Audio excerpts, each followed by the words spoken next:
আর সবথেকে বড় কথা একাডেমি আমার দেখে খুবই ভালো লাগলো। হুজুররা সমস্ত বিষয় থেকে আমাদেরকে যেভাবে হেল্প করেন, এখানে এসে মানে আমরা এতদিন সেটা ক্যামেরায় দেখেছি, কিন্তু এখানে এসে যেটা দেখছি মানে টোটাল ডিফারেন্স, আলাদাই রকম। মানে এখানে না এলে বুঝতে পারা যাবে না।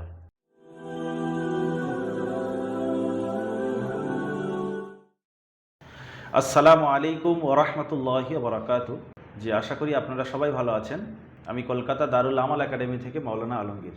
আজকের ভিডিওটি আমাদের দারুল আমাল একাডেমির একটি সম্মানিত স্টুডেন্ট আমাদের দারুল আমাল একাডেমির অফিসে ঘুরতে এসেছেন, দেখতে এসেছেন।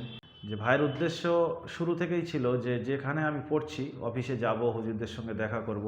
তো ভাই এসছেন।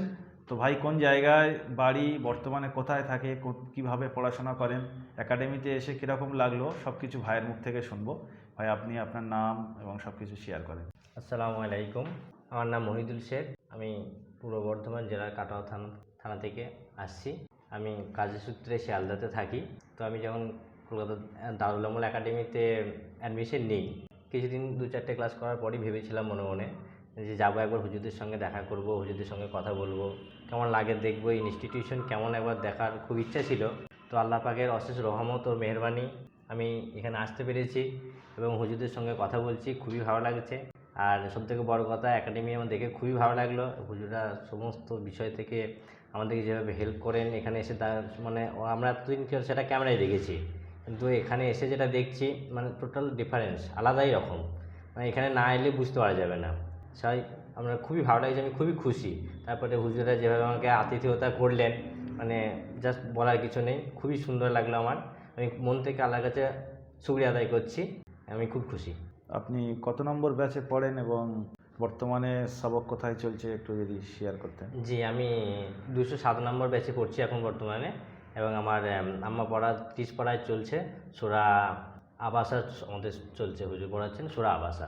আচ্ছা, আপনার কর্মব্যস্ততাটা কি বা কিভাবে আপনি সার্ভিস দেন স্টুডেন্টদের? জি জি জি আমি নিজে একটা ইনস্টিটিউশনের সঙ্গে যুক্ত আছি, সেখানে আমি এজ এ কেয়ারটেকার হিসেবে কাজ করি। তারপরেও আমি ভাবছিলাম যে কী করে হবে না হবে, সময় দিতে পারবো কি না, কিন্তু এখানকার হুজুরদের মানে সাহায্যটা এতটাই করেছেন যে আমি আমার টাইম মতো আমার নিজস্ব সময়টা, যেভাবে হুজুরকে বলেছিলাম যে আমি এই সময় ফাঁকা হতে পারবো বা এই সময় দিলে আমার সুবিধা হবে, আমি পড়তে পারবো, হুজুররা সেইভাবে আমাকে টাইম দিয়েছেন।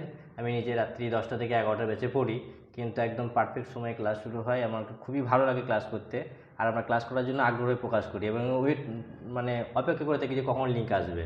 আর এখানকার দারুণ লাগে আমার ক্লাস করতে, মানে জাস্ট খুবই সুন্দর এখানকার ব্যবস্থা, আমাদের টাইমিং, ক্লাসে হুজুরদের পড়ানো একদম সব দিক থেকেই ভালো।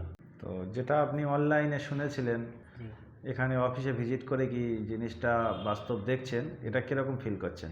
জি, আলহামদুলিল্লাহ, যেটা অনলাইনে শুনেছিলাম এখনকার যা সময় চলছে সেই হিসাবে হয়তো প্রথমে তো আমি ভেবেছিলাম যে হয়তো হতে পারে অ্যাড দেখছি এরকম কোনো একটা ব্যাপার, কিন্তু 2-4 দিন ক্লাস করার পর দেখলাম, তারপর এখন আমি যখন নির্দিষ্টভাবে এখানে এসে হাজির হয়েছি, এখানকার যে ব্যবস্থা দেখছি মানে খুবই ভালো জাস্ট মানে আল্লাহ অনেক বরকত দান করুক। আর এটা আমার খুবই খুশি লাগছে, আমি এখানে আসতে পেরে গর্ববোধ করছি।